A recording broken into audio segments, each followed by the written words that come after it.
Hello everyone and welcome. Today we're going to show off the new character Xenoth in age 20, all distortions. I didn't re-roll any distortions for anything specific this time, I just went with whatever I had. For essences, we're going to be taking Fire and Frost. Frost is nice for the slowing effect during night, and then Fire is going to be used mostly for the burn. For skills, we're taking in Frost Sentinel, Moonfrost Comet, and Battle Flare. The Frost Sentinel can tank just for a little bit in age 20, but it's enough time for you to get your beam set up or other things. And then Moonfrost Comet will slow enemies for you, and there's a chance you get an evolution that makes it stun, which will make the run much easier as well. And Battle Flare is just for some extra attack damage bonus. For evolutions, you mostly want Arcane Might. This is what's going to make Power Strike from pretty good to just completely overpowered. I think this needs to get nerfed a little bit, but Power Strike itself needs to not slow you quite so much. Anyways, for your other options, I'm running a full DPS build, which does Beast Hunter and Burning Flow, but you could experiment with doing some stuff like Frost Power Strike for some extra slowing during the day and AoE damage, or you could experiment with taking the stun on Comet to help you use your Power Strike more safely, because Power Strike is very difficult to actually use properly on this character. Alright, so today we're going to be showing off a Xenoth run. I'm also going to be trying a little bit of a different video style. In the past I've done these live commentary, but the problem with that is that it's just a lot harder to focus on the actual gameplay and play as efficiently as I could. So we're going to try doing some post-commentary and then also maybe cutting down some parts of the video where they start to get tedious. Because basically, with this build, once you know how to get to level 3 and get past the early game, you should be fine after that point. So anyways, this is Xenoth, the newest character. He's got kind of an Owl Mage archetype, but we're going to be pretty much ignoring the Mage archetype altogether, and just using auto attacks and power strikes. There are some more skill-focused builds I've been working on, but I feel like skill builds just in general in this game underperform compared to auto-attacking builds. So here for our kingdom setup, we got 2 catapult towers. We're going to be upgrading those extremely heavily, because the way that I'm running the build does not take any AoE damage modifiers on Power Strike or anything. If you get to the point of having enough auto-attack damage and auto-attack speed, you can just start auto-attacking the waves down, but it's very difficult to clear the early night waves, especially without some pretty good catapult towers. So to explain one of the core mechanics about Xenoth already, you've been seeing me use it a bit now. When you use your skill ability, it will have different effects based on the elements you bring into the run. So for example, I have fire and ice right now, and it will switch between fire mode and ice mode every time I use the blink ability. When it's on fire mode, it will deal extra damage over time on the ground, as well as apply the burn debuff. Now something you have to be careful about this with is that the damage over time field is a very, very small area on the ground. So what you'll see as I approach these camps is I'll usually wait for them to do their first attack, and then I'll throw my skill in the location of where they're going to move to or jump to, or just hit them while they're in a little bit of in-lag. And then also, you'll see it more when I come up to the double camps, but I approach camps in a very specific way as well, where it will aggro both the enemies at the same time.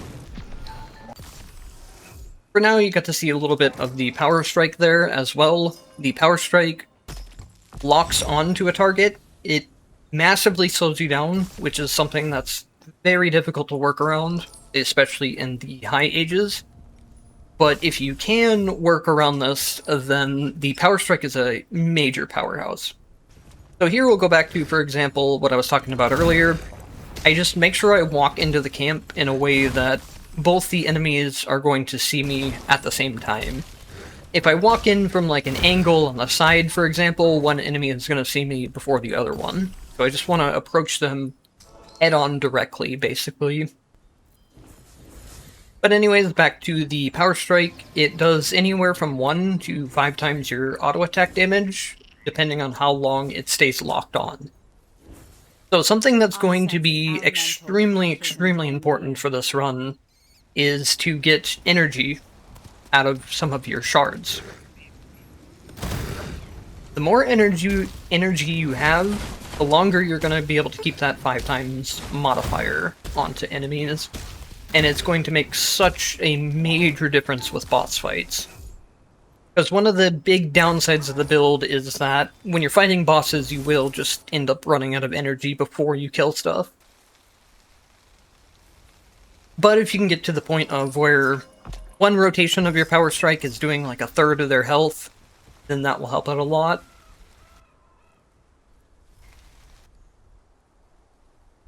You could also run Green Potion instead of Yellow Potion pretty easily if you wanted to go for legendary plants and try to get the energy regen legendary effect from the Green Potion.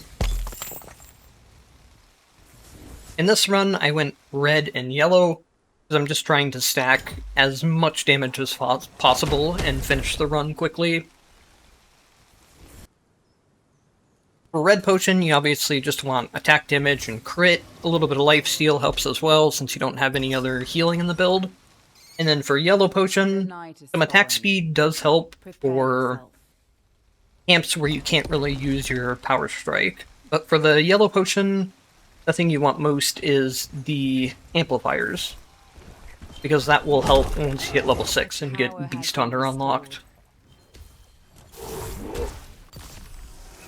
But now something specific to talk about for the Zombie Legion. The zombie enemies move much, much slower than the other 2 enemy types. So what I'm going to do here is, night has actually started and the night wave has spawned, but I'm going to go ahead and clear out a couple of extra camps. And wait for the enemies to get to my towers before I go and try and deal with them. As I mentioned before, this build doesn't really do AoE damage, so me going up and hitting the wave would just be mostly a waste of time.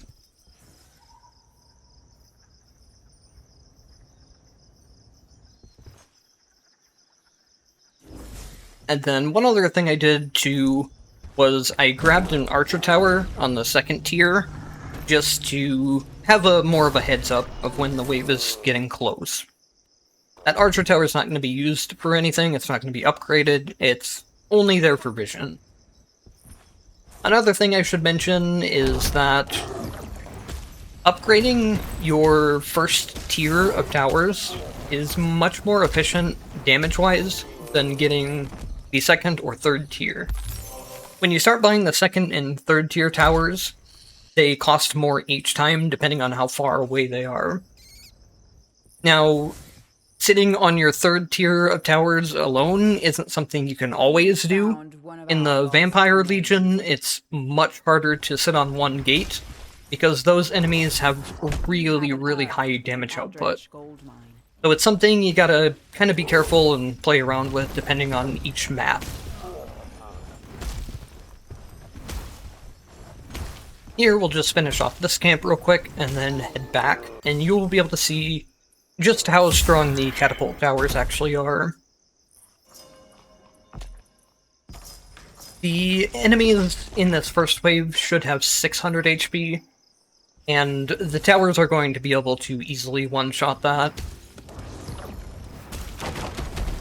Yep, one of the towers was hitting for 700, the other was hitting for 400. I think people really devalue towers a lot in this game, which is understandable, because if you can make your character stronger and clear the night waves on your own, you might as well do that, because you're getting better jungling speed and you're dealing with night waves without having to spend extra money on other stuff. But in certain builds, having these catapult towers will make or break me being able to do certain things in the run. Later on in the run, you'll even be able to see that I completely ignore the Night 2 wave. I don't even go to it.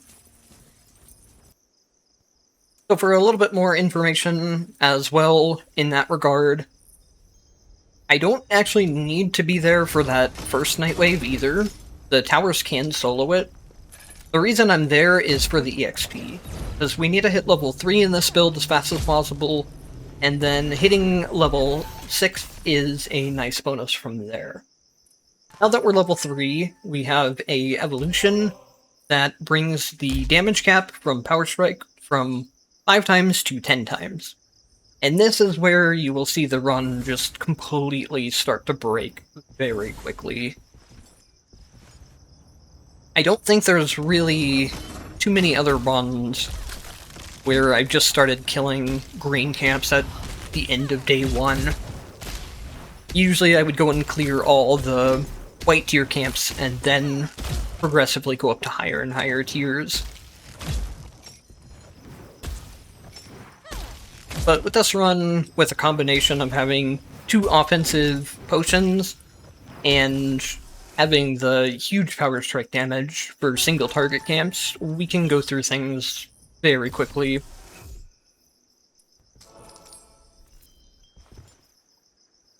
Another thing you have to be a little bit careful about too is make sure you actually stay out of combat long enough between camps that your energy regens. I've had many times where I try to go a little bit too quickly and I don't get my energy back.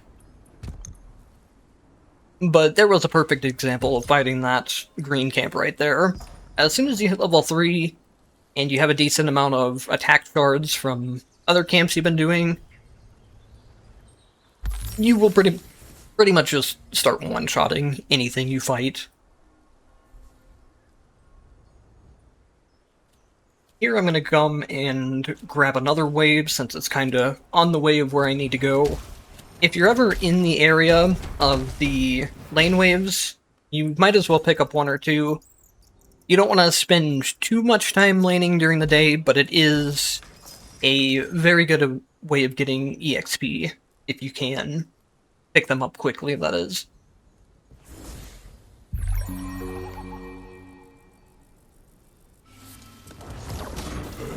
Here we'll show off probably 1 more fight, and then I'll fast forward or jump ahead a little bit to where we start fighting a little bit stronger enemies, because for now it's basically the same thing as we were doing at the beginning of the run.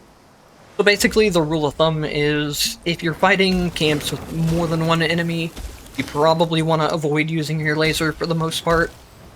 But if you're fighting single target camps, you can use the laser or the power strike to quickly burst them down. But anyways, I will see you guys back when we get to some more interesting stuff again. Alright, now we are up to level 6, which gives us our Beast Hunter evolution. And that is going to let us do even more insane amounts of damage. Anything that gives you auto attack damage bonuses will scale for your power strike. So Beast Hunter is giving us a pretty big boost to damage here. Also, one thing to note about Beast Hunter is that the description of it is a little bit misleading. It works on anything that's not a lane minion, so it works on any of the wildlife camps, or what I call them is the jungle camps. It works on any of the jungle bosses, the main boss, the mini-boss, everything that's not a jungle minion, you get a damage bonus on. Also, once we were at level 3, we also got an ability that kind of helps tank and taunt enemies for you. You're not really gonna be seeing it do too much, because we're also in a blood moon right now, which makes enemies a lot stronger. The statue that I take in this run, I like a little bit better than having something like the Treant or Call to Arms, just because it allows you to go in the Frost Tree, which can let you slow enemies at night. That just helps with your power strike kiting and stuff like that. And then it also gives you, like, you can get slow off of the Comet that you unlock at level 6. Or you can get a evolution during your level ups called Frost Power Strike. That one is very good for both adding extra damage, clearing night waves, and slowing enemies. So here, by the way, if you'll watch the main boss fight, even through the, or not the boss fight, but the blue camp, even through the Blood Moon, it's pretty easy. I can kill him in one rotation of Power Strike. And then another thing is, if you take a look at the minimap in the bottom right, there's a night wave heading in, which I'm going to completely ignore. I don't really need more EXP because I'm not going to get to level 9 by the end of the run. If you're going to do a longer run, it's not a good idea to ignore night waves, but this is one case where I just know I don't need it. And here you can see how powerful the towers still are. At this point, I think I've fully upgraded them, or pretty close to it. One's fully upgraded, one is 1 point away. I haven't been spending on anything else. I unlocked the Blacksmith Guild from the town, and then I got the Iron Mine on the map. I haven't been using those for shards at all. It's just that when you get the Iron Mine, you get a 10% damage bonus, and then if you have the Blacksmith Guild, that increases to another 10%. So just a really cheap 20% damage bonus for me.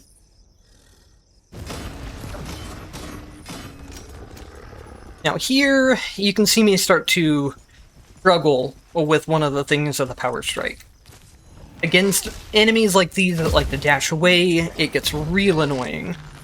So I messed up doing it at the beginning, but what I'm doing now is I'm standing close to the wall. That way, if the boss decides to charge again, it will charge straight into the wall, and instead of my Power Strike breaking, it will keep going, even though I don't have a bunch of range.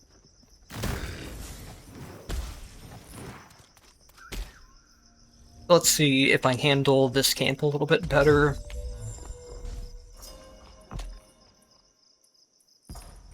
Looks like I am going to go ahead and grab the Iron Mine here, level up in it, since I have my towers almost maxed out and the day 2 wave is done. I won't make it to the night 3 wave, so I don't need to worry about anything else. Here I actually managed things a little bit better and put my my ice statue behind the enemy. That way it would taunt it and make it dash backwards if it did dash. Here I'm just kind of YOLOing it though. Well, that's another thing about the beam that you could see there a little bit. If you get stunned during the beam too, it's obviously going to cancel it. So basically, while this build is really overpowered, especially in... I got a really good run here. Some of my runs didn't go quite this smooth and quite this fast, but a lot of the runs I was able to clear in under 30 minutes, which is not common with my other builds unless I'm doing more of a cheese build. I think this build is kind of in a weird spot right now. It's overpowered in terms of the sheer damage output you get from it compared to a lot of other builds, but it is also very clunky and unwieldy to use, which I think is kind of a common theme for Xenoth right now. Here you'll see me do something a little neat. One of them is the roaming enemy patrols, and then I just lure it into the other enemy here so I can fight them both at the same time. A small optimization thing that I think... Nope, you didn't really see it here. But if you can get 2 enemies kind of lined up in a row, you want to hit you want to target the enemy that's in the back first. That way, your beam will hit the enemy that's in the front, but it will stay locked on to the one that's in the back. That way you don't have to recharge the beam after you kill the front one and then the back one. You can also experiment with taking an evolution that makes the beam pierce, so you can hit multiple enemies at the same time. That would help with the night wave clearing, and it might be a little stronger against multi-enemy camps, but I've preferred just to run the build with maximum single target damage output. And just kinda either auto-attack the multi-camps down or deal with them by using the Frost Sentinel. The Frost Sentinel isn't going to tank for very long, it's just going to give you time to set up your burn on enemies and get your laser starting to scale up. Oh, so one of the problems that I didn't really go into yet with why the laser build is so clunky and unwieldy to use. When you auto-attack in this game, it sets your character to a walking speed, and this walking speed is also used for the laser. The thing that's really difficult about this is that you cannot improve your walking speed, no matter what you do. Any kind of speed buffs you get from abilities or stat shards or anything, they do not increase that walking speed at all. It'll be at the same at the start of the game and the end of the game. So while the beam is extremely strong, there's some situations where it just doesn't really work against certain enemies or certain bosses. I haven't really tried it out too much myself yet, but I think that the spider camps would be extremely difficult to use this version of the build against.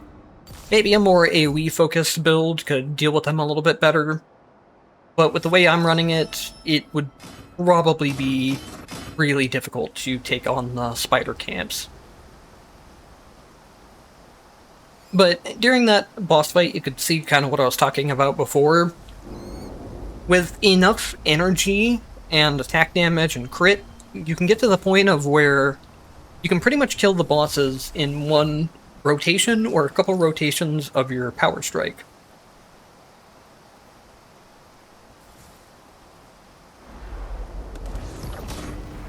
And that's kind of why I prefer just going all out on the damage instead of trying to take some AoE or some other stuff in the evolutions. One of the things I was trying to do early on in the build is use the Frost Comet to get to take in the stun evolution as one of my picks. That way I could stun enemies and then use the beam on them while they're stunned. I think that's really good because the stun timer scaling is really good off of red amplifiers. You can get to the point of where you can stun regular enemy camps and just kill them with the power strike, but the problem is you lose a bunch of your bossing damage when you're doing that. So I just decided to start going all out on making sure I could kill the bosses properly. With its guardian fallen, the path to the Aphotic lands lies open.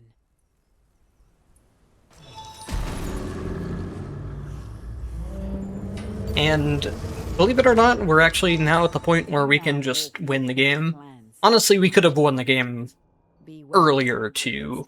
I didn't need to go and clear that extra Wildlands boss, it just was nice to show off how fast I could kill it. And then I'm ignoring the camps here. The camps here wouldn't be that difficult to take on, and they would give you a nice boost in damage for the boss fight. You're going to be seeing that the boss fight is the most annoying part of the run by far. But the annoying thing about doing the jungle camps in this area of the map with this build is that they're constantly summoning additional units. You can take on the main unit fast enough, but then you have to go and kill the others. And the others can get a bit of damage in on you as you're trying to kill the main boss too. So here we got through our first rotation of the beam, and it could kill the boss just by auto-attacking from this point and by keeping the fire debuff on him. But what I'm going to do instead is just walk out of combat and let the energy regen kick in. And then I'm going to go back into combat. So if you want to do things most optimally against this boss, you want to wait until he does either that attack right there, gives you a lot of time to charge up your beam, or you want to wait for his big fire breath attack. You can see right there, I got impatient and just tried to use it. And the boss has an attack that knocks you back, which will cancel your laser. And then the other time I tried to use it, he dashed away instead. So, like I said, fighting bosses is going to be the most annoying part of the build by far. And especially bosses that like to dash around a lot. That's part of the reason why I didn't even bother fighting the Huntress Wilderness boss with this build. If you get a bunch of range, then she's not too bad. But otherwise, either she likes to dash out of your stuff constantly, or one of her close range attacks can one-shot you very easily, and you have to react to it very quickly if you don't want to die. Anyways, I hope you guys enjoyed the run and the build, and I'll see you in the next one.